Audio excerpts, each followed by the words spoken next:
हे गाईज, तर आम्ही निघालेलो आहोत सीताबर्डीच्या किल्ल्यावरती आरतीताईच्या फॅमिली सोबत. आणि आता हे आमचे दादा आहेत. Let's go.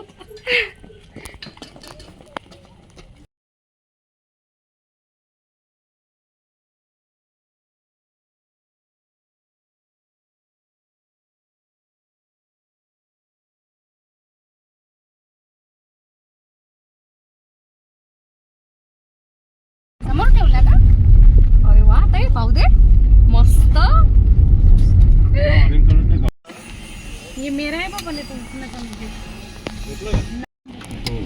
गाईज, आरतीताईंनी हा स्पेक घेतलेला आहे आणि तिला म्हणजे एवढा खास आवडलेला नाही, पण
नव्हतं 15 ऑगस्टला एवढी गर्दी राहील म्हणून. तुम्ही बघू शकता.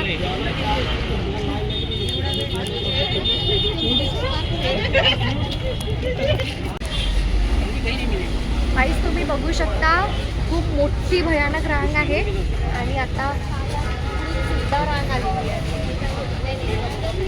मला उन्हाचा त्रास आहे म्हणून मग मी गॉगल लावलेला आहे.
राणी आली होती. राजा आणि राणीचे स्मारक 9 जानेवारी 1912 रोजी किंग जॉर्ज पंचम यांनी कोलकाता नागपूरला भेट.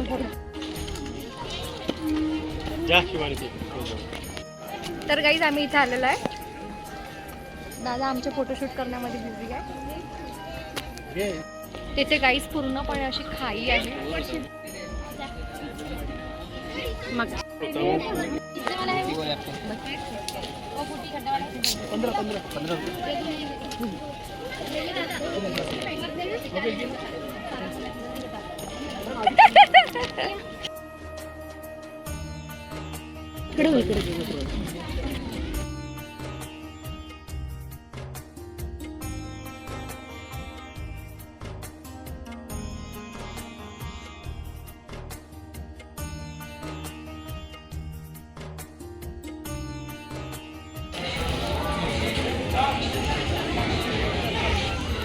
जेल की कैदी. या किल्ल्यांशी एक ऐतिहासिक गोष्ट जोडली आहे जी फार कमी लोकांना माहिती आहे. 1923 साली नागपूरमध्ये झालेल्या ध्वज सत्याग्रहादरम्यान महात्मा गांधीजींना थोड्या काळासाठी या किल्ल्यात तुरुंगात ठेवण्यात आलं होतं. आजही इथल्या काही भागांमध्ये त्या काळाची आठवण जागवणाऱ्या कोठड्या दिसतात. म्हणजे सीताबर्डी किल्ला हा केवळ मराठे आणि ब्रिटिशांचा इतिहास सांगत नाही, तर तो आपल्या स्वातंत्र्य संग्रामाचाही जिवंत साक्षीदार आहे. गांधीजींची छाया या किल्ल्यावर उमटली हेच त्यांचं खरं वैभव आहे.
तर गाईज आम्ही खूप थकलेलो आहोत. खूप ह्युमिडिटी असल्यामुळे प्रचंड गरमी वाटली आम्हाला.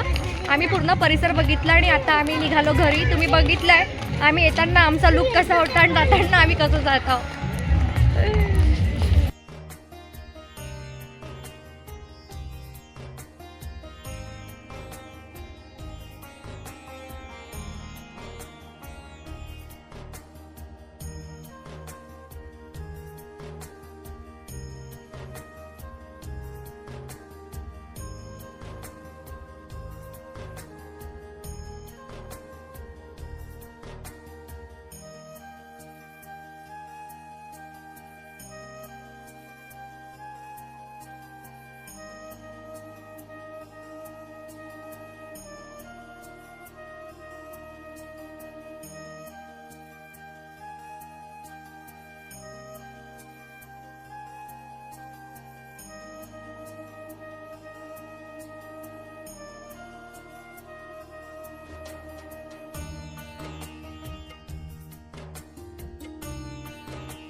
ही होती आपली सीताबर्डी किल्ल्याची सफर. मराठ्यांचा पराक्रम, ब्रिटिशांचा इतिहास आणि महात्मा गांधीसारख्या महान व्यक्तींच्या आठवणी हे सगळं या किल्ल्यांच्या भिंती आजही शांतपणे सांगतायत. जर तुम्हाला इतिहास आवडत असेल तर 15 ऑगस्ट आणि 26 जानेवारीला नक्की या किल्ल्याला भेट द्या. नागपूरच्या मध्यभागी उभा असलेला हा किल्ला आपल्याला फक्त दगड नाही तर स्वातंत्र्याचा अभिमान दाखवतो. हा ब्लॉग तुम्हाला कसा वाटला ते कमेंटमध्ये नक्की कळवा आणि अशाच अजून ऐतिहासिक सफरीसाठी चॅनलला सबस्क्राईब करायला विसरू नका. पुन्हा भेटूया एका नवीन ब्लॉगमध्ये. तोपर्यंत जय हिंद. हो एक वेळा